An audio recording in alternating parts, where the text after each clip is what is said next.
Raja Muda yang masih di Palu. Iya juga itu Raja Muda rental itu sama kau. Iya.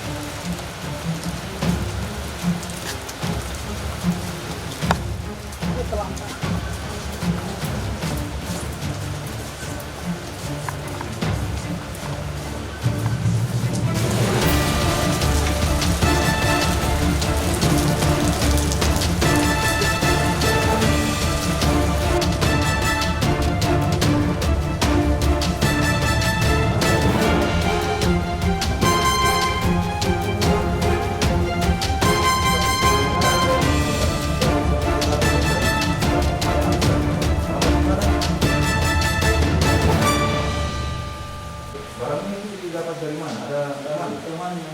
Jadi pada saat kami melakukan penggerebekan dan penggeledahan, kedua tersangka itu sedang melakukan dan akan menggunakan barang tersebut.